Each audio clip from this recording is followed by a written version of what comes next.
Mhm. Bon, ben, bonsoir,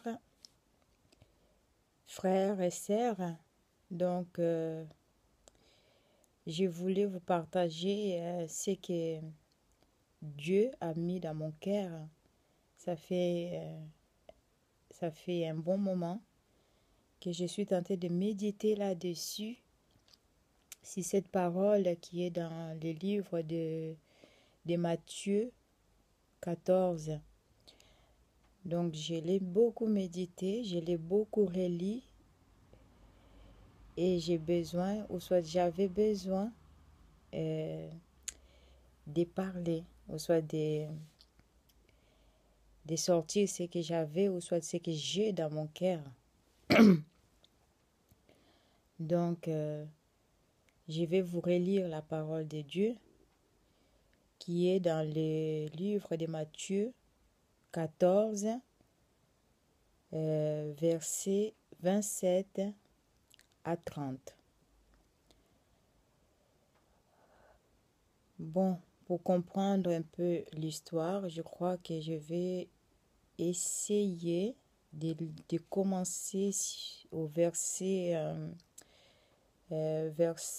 23.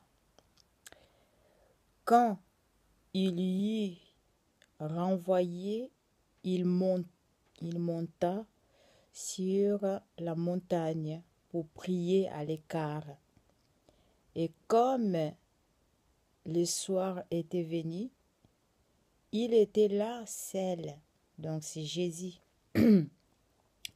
La barque déjà au milieu de la mer était battue par le flot car le vent était contraire. Verset 25. À la 4e veille de la nuit, Jésus alla vers eux, marchant sur les eaux, sur la mer. Quand les disciples les vers marchaient sur la mer, ils firent troubler. Et dirent, c'est un fantôme. Et dans leur frayeur, ils poussèrent des cris. Jésus, verset 27, Jésus leur dit aussitôt, rassurez-vous, c'est moi, n'ayez pas peur. Pierre lui répondit, Seigneur, si c'est toi, ordonne que j'aille vers toi sur les eaux. Et il dit, viens. Pierre sortit de la barque et marcha sur les eaux pour aller vers Jésus. Mais, voyant que le vent était fort, il eut peur et comme il commençait à enfoncer, il s'écria, Seigneur, sauve-moi. Voilà. Donc, cette parole,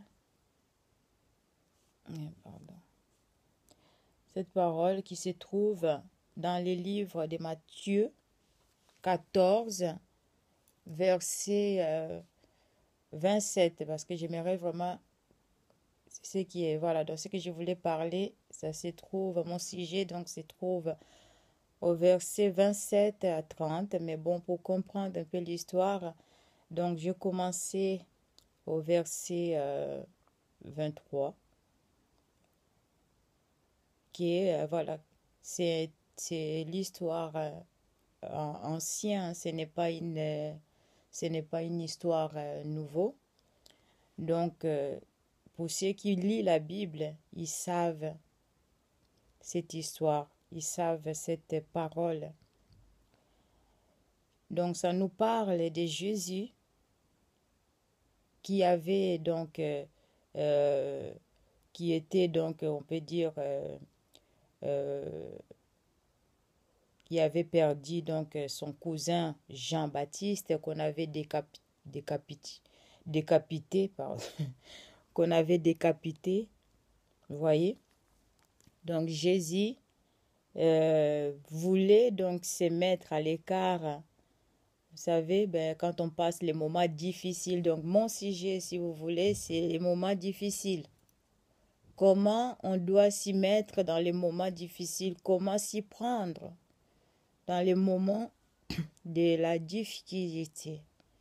Ces moments de difficulté, comment s'y mettre, comment tenir dans ces moments, parce que c'est les moments de difficultés, de troubles, c'est les moments d'isolement. Comment s'y mettre et comment s'en sortir, comment de ne pas rester là-dessus, comment aller de l'avant dans ces moments. J'ai médité vraiment beaucoup sur cet passage, sur cet livre de Matthieu, et vraiment dans ces versets, dans ces chapitres 14 versets là, les versets 27 et 30 là. Et j'ai médité et voilà, donc je me suis dit, je dois partager ce que j'ai lu, ce que j'ai médité. Voilà, donc c'est pourquoi je me suis permis de faire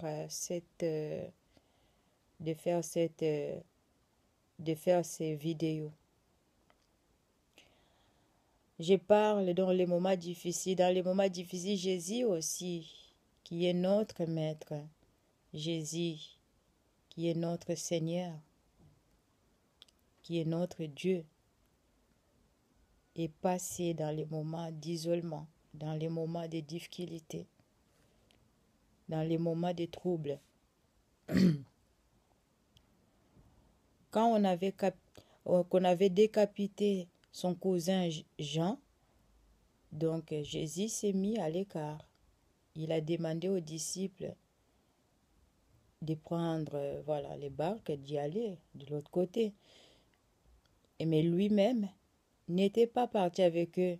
Il s'est mis à l'écart pour aller prier. Parce que dans les moments de difficulté, nous avons besoin de prier. Nous avons besoin de crier à Dieu.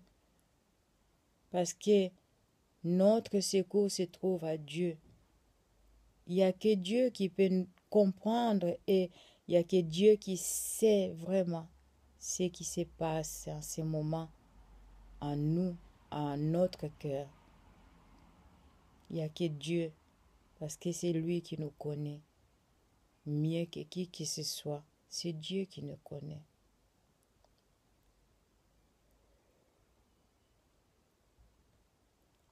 Dans les moments de difficulté ou soit dans les moments difficiles, il faut crier à Dieu. Il faut crier, il faut chercher Dieu. Et Dieu viendra à notre secours ou en votre secours ou à ton secours. Dieu viendra parce que vous l'avez cherché, parce que vous avez crié à lui. Et Dieu viendra à ton secours, à votre secours. Parce que, comme je viens de dire tout à l'heure, Dieu nous connaît plus que nous-mêmes. Il nous connaît puisque c'est lui qui nous a créés. C'est lui qui nous a fait. Dieu nous connaît. Il nous connaît plus que nous-mêmes. Je voulais dire que dans ces moments, dans les moments de problèmes, notre perfection des choses est troublée.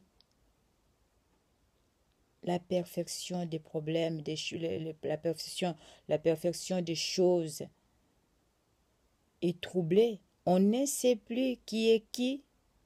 On ne sait plus qui est là. On ne sait plus parce qu'on est troublé, mes amis. Nous sommes troublés dans ces moments. Même les disciples, ils étaient troublés. Quand ils ont vu Jésus marcher sur les eaux, ils ont un problème déjà. L'eau qui l'eau qui est agitée de tous côtés, il y avait du vent. Mais quand ils ont vu Jésus, ils l'ont pas bien vu. Pour eux, c'était un fantôme. Ils ont crié. Ils ont crié parce qu'ils étaient troublés. Dans ces troubles-là, c'est lui qui venait pour les secourir. L'ont traité de la fantôme. Ils l'ont traité de fantôme alors que c'était les secours. Alors qu'il était là pour les secourir. Alors qu'il était là pour leur donner la solution, pour les faire traverser de ces côtés pour arriver de l'autre côté. Mais leurs yeux étaient limités, leur vision était obscure. Ils ne voyaient pas, ils étaient dans le flou. Vous voyez comme il est écrit à la 4e heure. À la 4e heure. Voyez-vous, quand il fait 5 heures du matin, on ne voit pas, hein? Il fait flou. On ne voit pas bien, il fait noir. Ben, c'était comme ça. Mais nous, étant qu'enfants de Dieu, ça c'est la parole de Dieu, nous savons que la parole, la parole la parole de Dieu, c'est, comment vous le dire ou comment le dire, la parole de Dieu, c'est codé. On doit la décoder. Et quand on dit qu'à la veille, qu'il ne voyait pas, bien, ce n'est que codé. Mais c'est quoi vraiment? Qui veut dire que la vision des disciples était limitée. Leur vision était d'à peu près. Ils ne voyaient pas au-delà. Ils ne voyaient pas au-delà. C'est pourquoi ils ont confondu. Et il s'est mis à hurler. Il s'est mis à crier, à dire que celui qui marche dans l'eau, c'est un fantôme. Alors que c'était le maître qui venait pour leur solution, pour calmer la tempête qui les troublait, pour passer de l'autre côté. Dans l'autre côté, quand on passe de l'autre côté, c'est pour la paix, c'est pour la joie. Mais ils n'avaient pas compris et ils n'avaient pas vu. Ils étaient limités. Ils étaient aveuglés. Ils ne voyaient pas. Ils ne comprenaient pas. Parce qu'ils étaient troublés. Ils étaient troublés. Et voilà donc ce que je voulais dire. Que en tant qu'enfants de Dieu, nous passons dans les troubles, dans les problèmes, dans les souffrances. Mais à ne pas oublier qu'à un moment, nous devons entrer en nous-mêmes. Parce que quand je dis en nous-mêmes, donc dans notre intérieur, là où notre Dieu habite, entrer à l'intérieur de nous-mêmes, entrer dans notre cœur, entrer pour écouter Dieu, pour parler à Dieu et l'écouter. Qui veut dire, nous devons avoir la paix que Dieu nous a dit, que Jésus nous a dit. Je vous laisse ma paix, je vous donne ma paix. À un moment de trouble, c'est vrai que quand on a des problèmes, nous sommes troublés, nous sommes emballés, nous sommes secoués. Mais même si que nous soyons secoués, à ne pas oublier qu'à un moment, nous devons entrer à nous-mêmes. Nous devons revenir à nous